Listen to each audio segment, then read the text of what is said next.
Well, we'll take a look at how it all looks. I think he's all done. Well, I hated to do it. Sometimes you got to make the hard decisions in life, and this was one of them. Oh, well, hello there, friends and family. Good to see you back here on the property. And we're out this evening. Yeah, taking a look at how the yard and property looks after pretty much most of it is finished. Not all, but most. And there's a story behind it that I'll tell you after we take a look. So if you'd like to, come walk with me and take a look at the property, and then we'll talk. So this is the south lawn, and as you can see, it's all mowed down. Most of it is trimmed up. We got our little pile of sticks, as always, over by the road. And this was finished where it's at right now on Sunday. Easter Sunday it was. Which brings up something. I do hope that y'all had a happy Easter and celebrated it if you wished. And I'd like to thank you for all the birthday wishes. I think there were 776 so far. I really do appreciate that a lot. But yeah, this is where we're at. Like I say, there's still some pruning and cutting around the trees to do, a little bit. Could have been done better, but it looks way better than it did. And of course, this is privet. You know, if you've ever had a privet hedge, well, this is what privet looks like growing in the wild. The blossoms are beautiful. The pollen, whew, is really tough on you. And that too will play into the story that I'm about to tell. But yeah, the elephant got eaten, but how it got eaten, or ate, is a whole story in and of itself. There's my soul collared plant. Still got the hairy vetch growing in the other tire. We've got some bigger things up here that we're going to have to get out the pruners, cut out.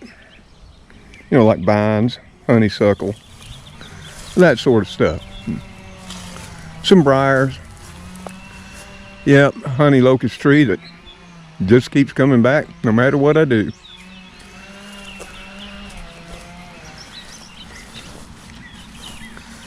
All the tall grass is down. Still got some shrubbery and vines and what have you to trim out here by the truck in the shop, as well as along the tree line up there,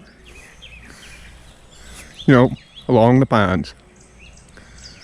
We got a burn pile yet to burn, but as you can see, doesn't look too bad, does it? You can actually see the old raised bed again, but it too needs a little more work. The old garden spot, it got started being chopped down yesterday as well. And up here, there's some wild privet still growing. That's got to be cut out.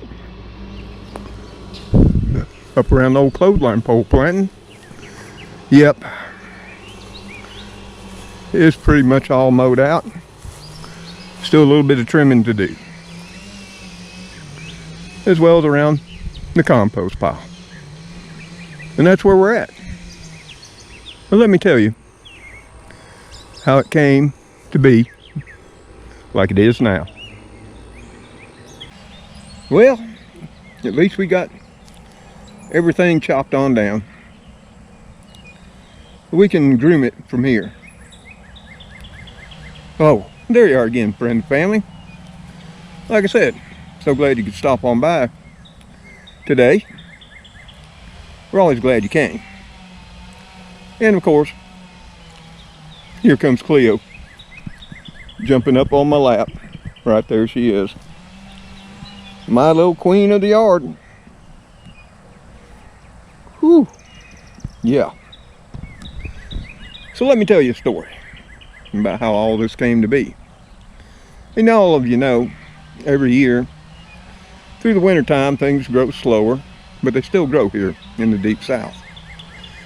And last year I really struggled keeping up with the yard, with all the cancer treatments and what have you. And I thought by this year I'd pretty much be over the fatigue and the tiredness and all of that.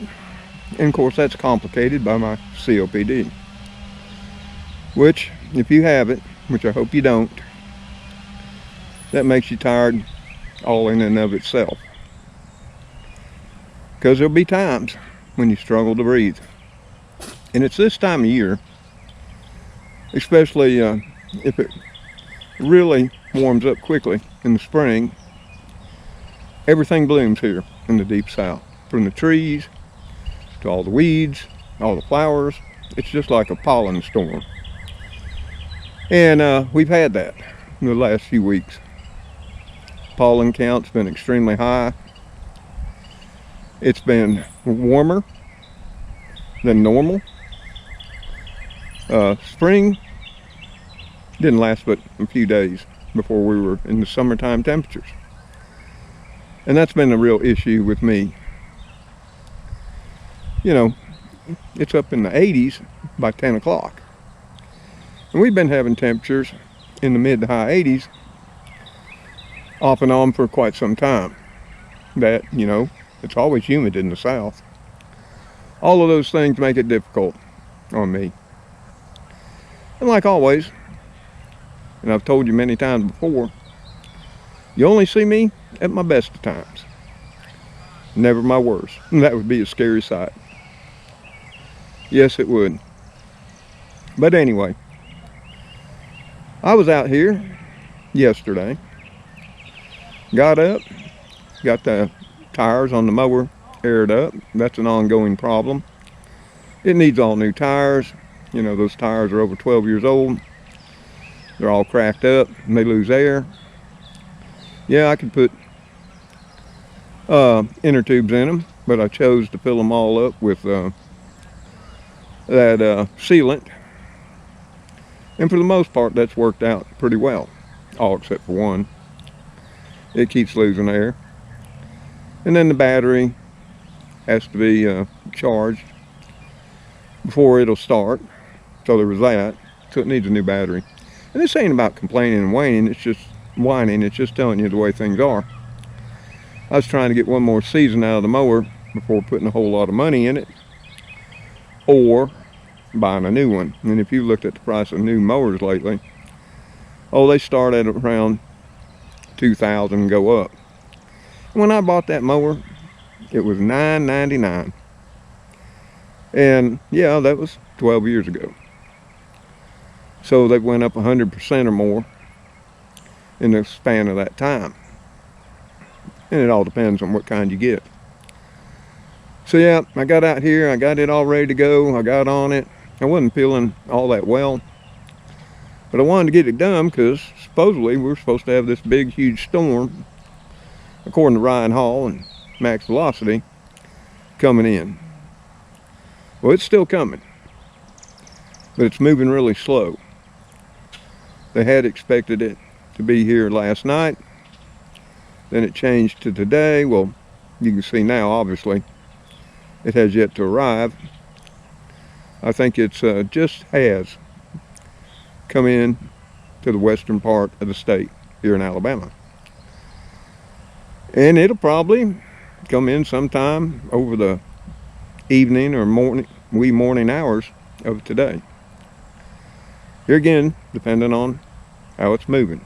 And it's a big one, like they tend to be. And that was a problem too. We keep having these waves of storms, every 3 to 4 days. And we'd get 3 to 4 inches or more of rain. So there'd be standing water in the yard for many days after those would come in. The last storm, it took over 4 days for the yard to dry out where I can even get back in it, except on the high points. So that was causing a problem. And the problem was, I'd come out here and work as much as I could each day. Some days, not at all, because I wasn't feeling up to it. And then the rains would come. Because of the temperatures being so high, things were growing like a weed, as y'all saw in the last time I showed the yard to you in a walkabout.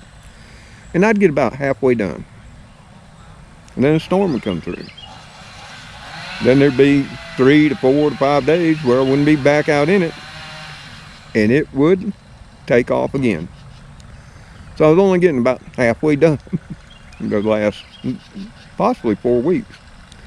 In some areas, like around the edges and the perimeter, we're getting all out of hand. So yesterday, I started mowing this south lawn again. As you saw, it needed mowing. I first spent, about an hour or so picking up sticks. Jumped on the mower, and I wasn't really feeling it. And yeah, it was Easter Sunday. But sometimes, you just got to do what you got to do. And I was worried that storm would catch me, and things would really get out of hand. And a guy came by. He was in a pickup truck, and he had 2 zero-turn lawnmowers and a couple of weed whackers on it. And he drove by and he waved, slowed down. And at that moment I looked at him and I thought, well, maybe I should just see what he would charge to knock it all down, get it all back to a good starting point where maybe I could handle it again this year. But I let him drive on by and I continued to mow. Well, he circled the block and he came back by and he slowed down again. And at that moment, I said, hey, it don't hurt to see. So I waved him down, got out. He got out, we walked some of the property, we talked. He gave me a price, and I decided, as much as I hated it, because this is a hard decision for me, and one I knew I might make sometime, but I wasn't prepared to make it this year. And I finally decided, after he gave me the price, I would put my mower up and let him have at it. Because his mowers are bigger, they're faster. And he worked several hours on it, getting it all mowed down. Then he got his weed eaters out. And the mowing part, he did rather well. The weed eating part, not so good, as you've seen. I wasn't too happy with that. Of course, now he did say some of the shrubby areas, he really didn't have anything with him right then to knock all that down, so that would be a work in process when he came back the next time. Well, we'll have to see. But I mean, that's the hard part, getting all that shrubby growth cut back down, so you can, just use a weed eater on it. And I do that every year. I've been fighting that for 30 years. You cut it all back down to the ground. Over the winter time, it slowly grows back up when you're not out here and around. So yeah, this is a very hard decision for me on many aspects. To turn my yard care, which I've always enjoyed doing, don't get me wrong. Even last year, when I was having good days, it didn't bother me a bit. But this year, the little bites I were taking of the elephant were getting less and less. And in a way, when he came by the second time, I thought that it may be God trying to tell me something on Easter Day. That maybe things had got a little more than the little old man could chew this year. Because he came by twice on Easter Day. Yeah, who does that? So overall, I was happy. It did knock it way back down. And if he does what he said he's going to do when he comes back, it'll be just fine. And maybe I'll let them continue. Maybe not. Here again, it all gets back to how I feel. It's going to do nothing more but get hotter. And that really, as you age, come on now. The heat doesn't bode well for us anymore. And you may hear in the distance a chainsaw, and that's my neighbors cutting down some old shrubs, and it is what it is. I mean, here on my channel, it's real life. You get it as it comes. I make no apologies.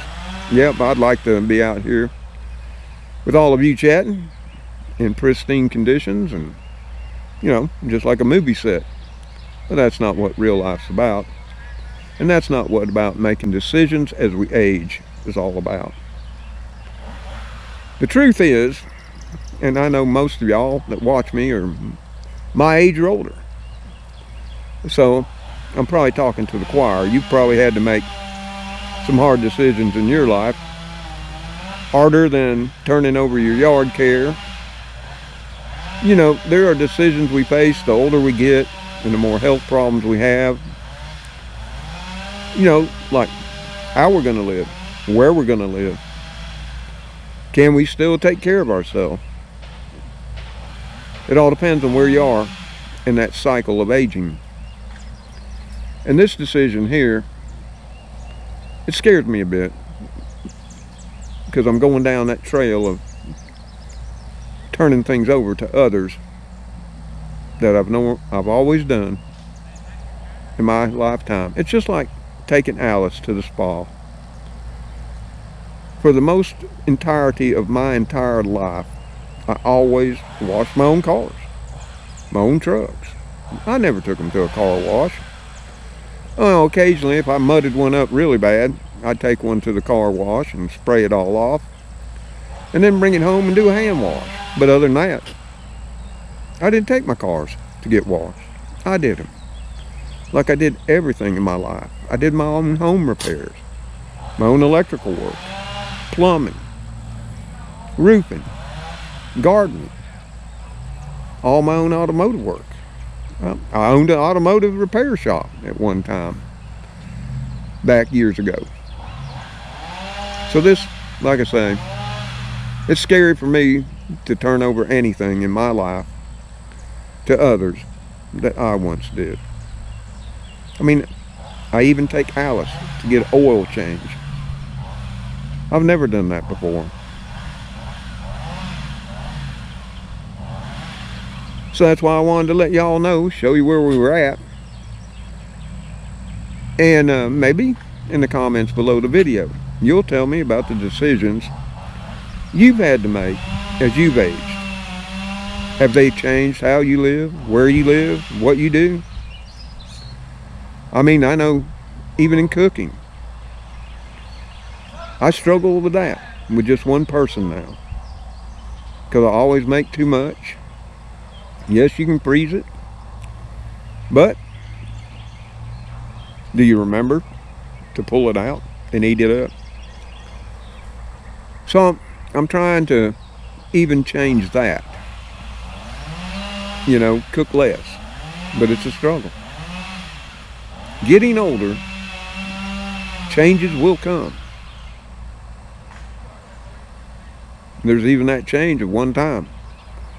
We may no longer be able to live alone in our own home. And I've seen that happen here many, many times in my neighborhood.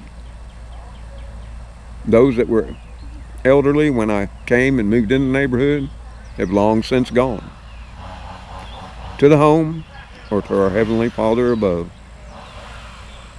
My neighbor Billy, who passed a few years back. Yep. He did the same thing. I'm scared I'm starting to see him myself. And I'm only 69. But my health is not the best that I could wish for. Yeah, I'm a cancer survivor, but with this COPD, yeah, it makes it difficult. And I wish it was not. And I'm sure I got a tail in my face. because Cleo's trying to get adjusted in my lap. But I just thought I'd come on. You know, it was 86 today. Really hot for this time of year. Now there's a cool breeze. And I think we're about 73 at 6 o'clock. That's why you hear the neighbors out working. Because now it's a nice evening to be out and be doing something. But before I go, I'd like to ask you to do me a favor, you know. Cleo, get the tail down. Oh, she had to show you question mark tail. Yeah. Is Spooky, he's been sick. His nose has been running. He's been congested a lot. And it's got me worried. You know, feline virus and all. Of course, he's been checked before and didn't have it, but that doesn't mean he couldn't contract it. But he's had a really stuffy nose, congested. It's still clear. He's still eating, so there is that. Cleo. Yeah, Cleo. He needs our prayers. Now, I've got him a vet appointment for tomorrow at 11:30. So I'll have to round him up. That'll be fun. Because he's an outdoor kid. He don't like being picked up all that much. I mean, he'll sit beside me and that and be petted forever. But you go to pick him up, he ain't much into that. So that'll be exciting. To get him in his cat carrier and get him up to Miss Britt's. So Spooky could use your prayers. And I'd appreciate it. If you could. Cleo's doing fine. She's Cleo, as you see. Gracie's doing fine. You know, Gracie has that feline virus. And we treat her symptoms as they crop up. Of course, old Mr. Gray had it. And he passed. And I'll be hoping and praying Spooky doesn't have it. He's just my big love buddy. And, you know, I know as soon as they all come one day, they're all going to pass. Especially outdoor kitties. And I wish I could bring them all in. But that's not possible. I wish it was. But hey, enough of that. But let me know in the comments below the video, what decisions have you had to make? And are you planning on making any this year? But until and the kitty crew, you know them all, Cleo, Spooky, Fluffy Muffin, which is out somewhere. Probably not close with the chainsaw going on. And of course, the little princess of the house, Gracie. See y'all on that next episode and video of Mr. Tom's Neighborhood. Y'all take care. Stay safe out there, and may God bless you all as you bless those in your lives. Goodbye for now. Cleo, you're just being a love bug too, aren't you? Spooky, you hanging in there, bud? I got you a vet appointment tomorrow at Mrs. Ann's. We're going to get you all fixed up. Yes, we are. But for now, I'm just going to enjoy the cool weather and the light breeze with my Cleo, who's going to jump back in my lap. As you saw later all.